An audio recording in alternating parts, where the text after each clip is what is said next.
भूर्भुवः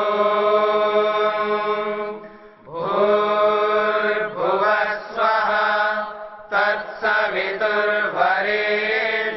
भर्गो देवस्य धीमहि धियो यो नः प्रचोदयात्।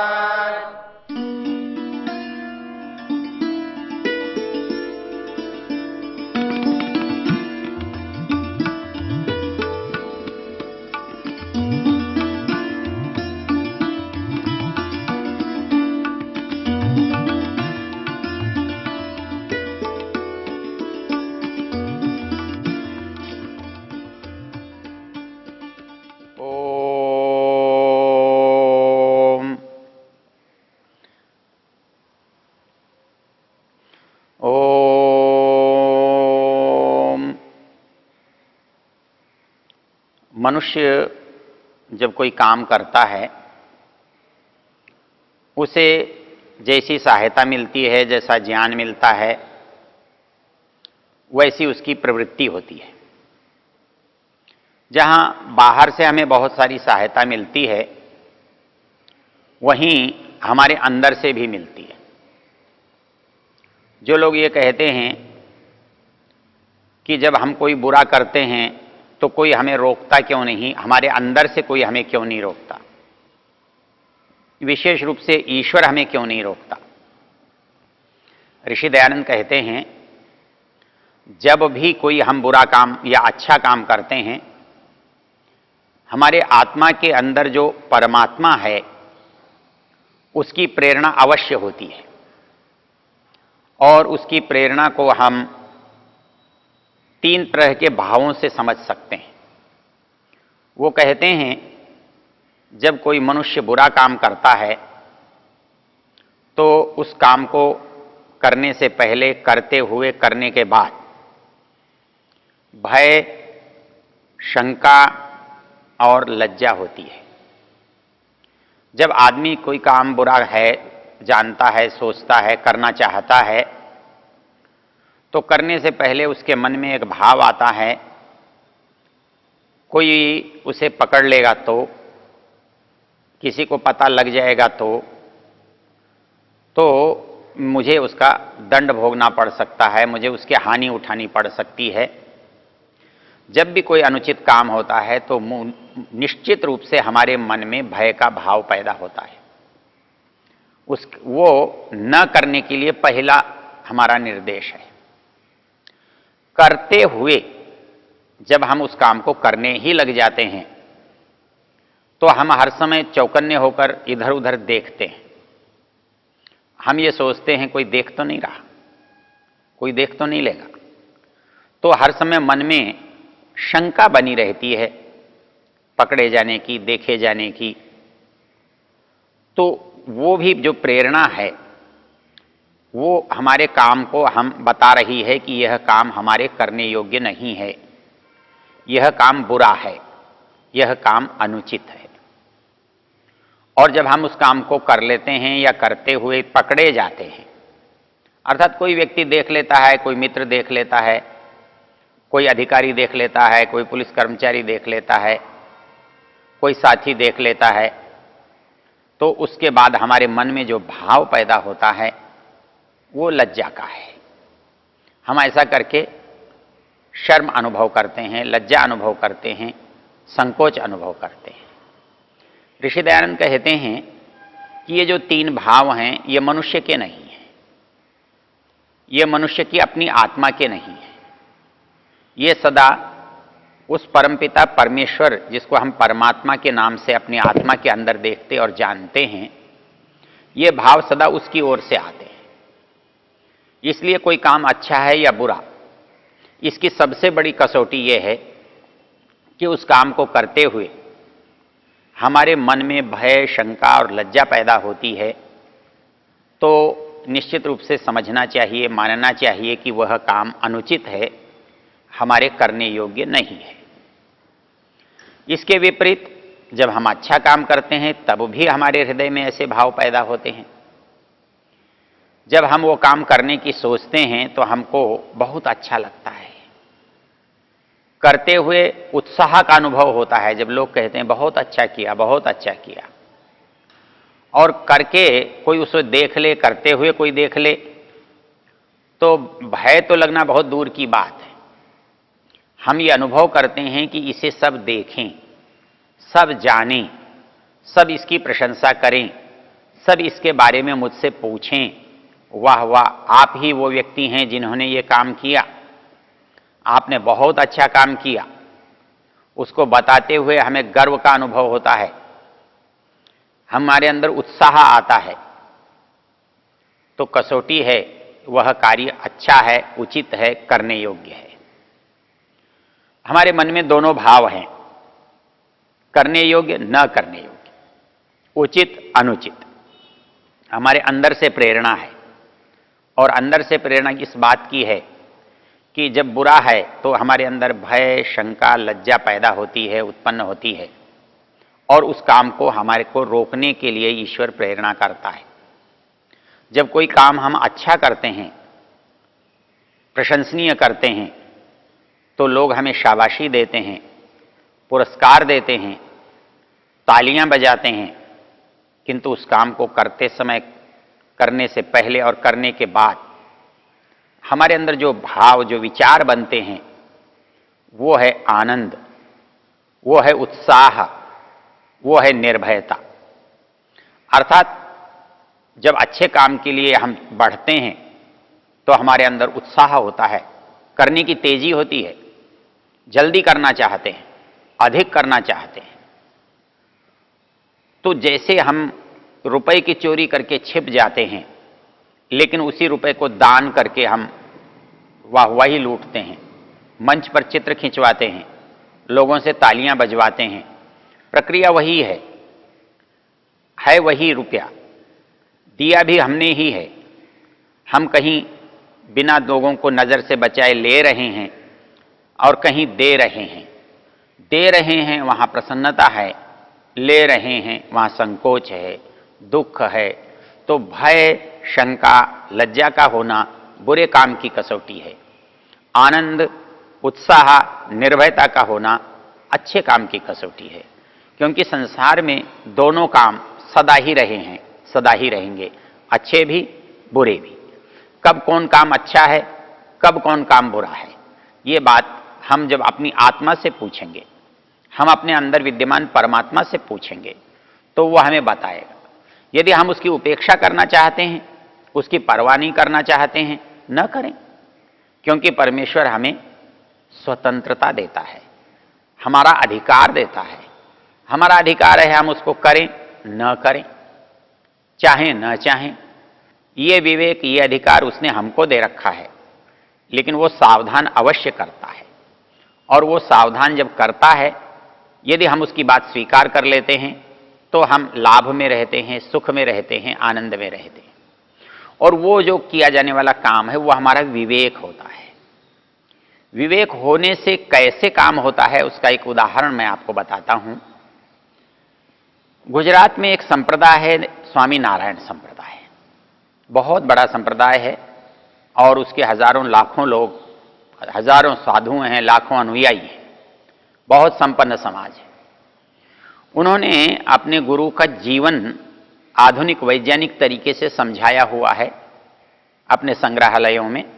दिल्ली में भी है और गांधीनगर में भी है, दोनों स्थानों पर है।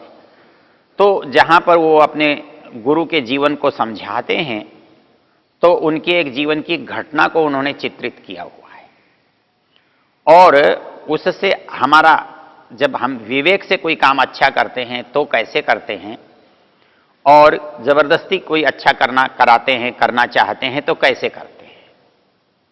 उसमें एक छोटी सी घटना आती है कि स्वामी नारायण जब सब जगह उपदेश देते हुए घूम रहे हैं, तो उसमें संपन्न लोग भी हैं, प्रतिष्ठित भी हैं, लेकिन गरीब मजदूर भी हैं। और अच्छी बात तो अच्छी बात है, उसका मजदूर होने से, गरीब होने से, पैसे वाला होने से, ऊंचा होने से, संपन्न होने से संबंध नहीं है। उसका तो आत्मा की पवित्रता से संबंध है। जिस मनुष्य की आत्मा जितनी पवित्र होगी, जितनी संस्कारी होगी, उपदेश का प्रभाव उस पर उतना ही अधिक पड़ेगा। तो स्वामी नारायण के जो शिष्य थे वो तो बहुत बड़ी संख्या में थे, लेकिन एक मजदूर पति पत्नी जिन्होंने उसका उपदेश सुना तो उनके जीवन में उसका क्या प्रभाव पड़ा उसको उन्होंने चित्रित किया है। वो कहते हैं कि जिस गांव के वो मजदूर थे, वो दोनों पति पत्नी मजदूरी करके काम चलाते थे, जीवन यापन करते थे। संयोग से अकाल पड़ गया और अकाल की परिस्थिति में अब कोई क्या करेगा, कराने वाले के पास भी क्या है कराने को, तो करने वाले को मिलेगा क्या। तो जब मजदूरी मिलनी बंद हो गई और ऐसा लगने लगा कि जीवन यापन बड़ा कष्टकर है, कठिन है, असंभव है, तो दोनों ने एक विचार किया कि चलो ये गांव छोड़ देते हैं, अपने पास क्या है, जब कुछ है ही नहीं तो छोड़ने में कठिनाई भी कुछ नहीं है। ये गांव छोड़ के कहीं ऐसी जगह चले जाएंगे जहां पर कुछ मजदूरी मिल जाए, कोई काम मिल जाए और जीवन यापन करना सरल हो जाए। वो दोनों जा रहे हैं। दोपहर की तेज धूप है, भूमि तप रही है, दोनों आगे बढ़ रहे हैं। कुछ घर का थोड़ा सा सामान बर्तन सिर पर हैं, दोनों एक दूसरे के आगे पीछे होकर के चल रहे हैं। पति आगे आगे जा रहा है और पत्नी थोड़ा पीछे चल रही है। पति की दृष्टि भूमि पर पड़ी हुई किसी चीज पर जाती है। वो देखता है कि कोई चमकने वाली चीज है। उसे भान हो जाता है कि ये चमकने वाली चीज सामान्य नहीं है, लगता है किसी का कोई गहना है, हो सकता है चांदी का होगा, सोने का होगा, जिसका किसी का भी होगा, लेकिन उसे ये पता लगता है कि ये मूल्यवान वस्तु है।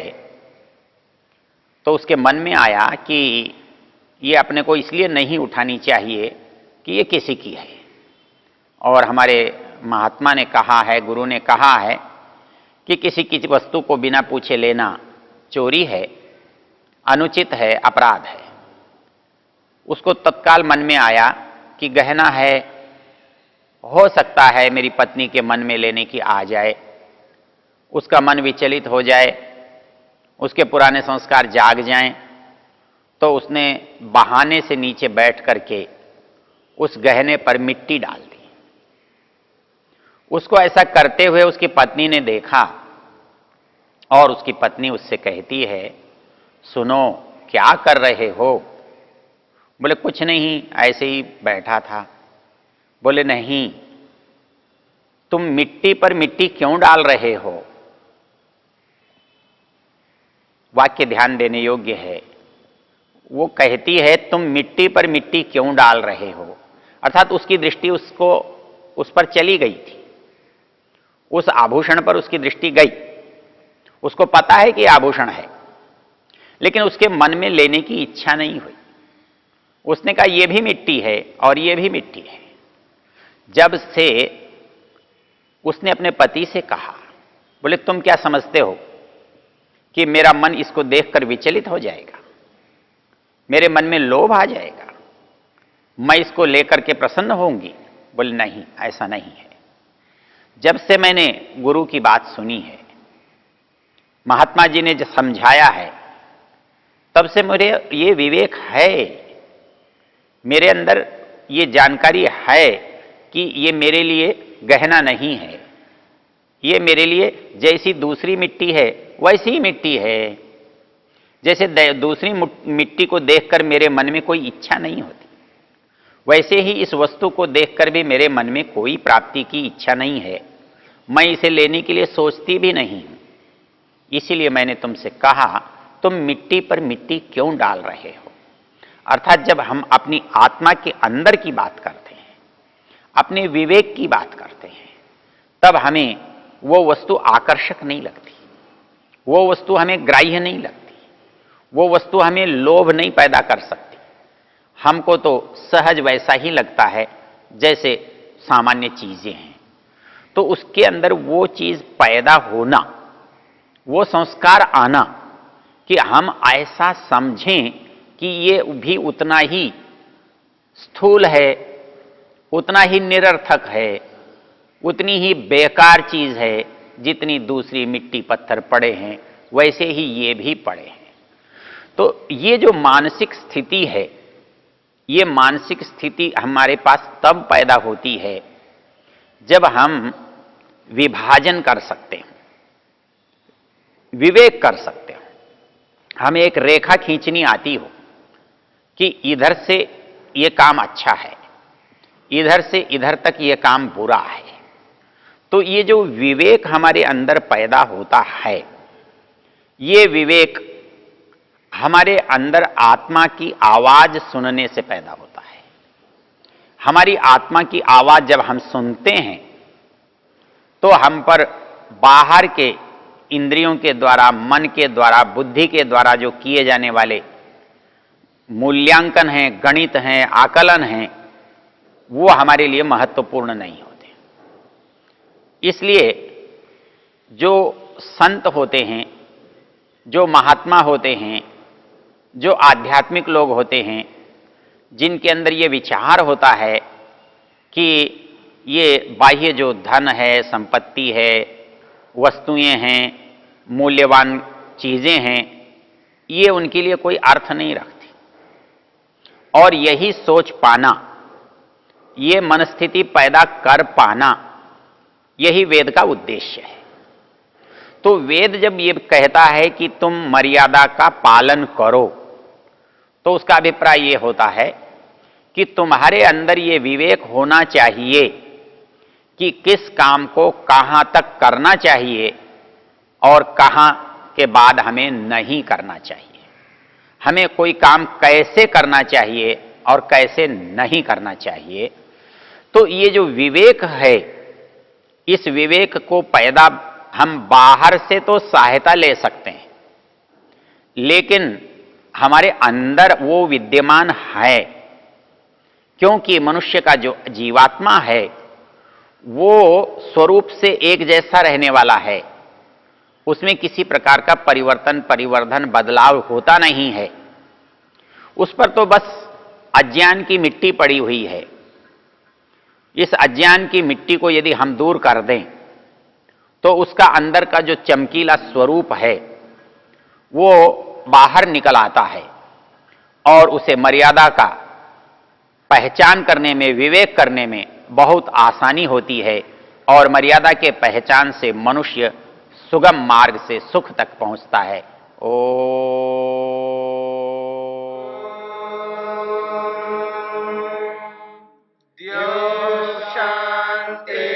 शांतिरंतरिक्षं शांति पृथिवी शांतिरापः शांतिरोषधयः शांतिः वनस्पतयः शांतिर्विश्वे देवा शांतिर्ब्रह्म शांति सर्वं शांति शांतिरेव शांति क्षमा शांतिरेधि। ओम शांति शांति शांति।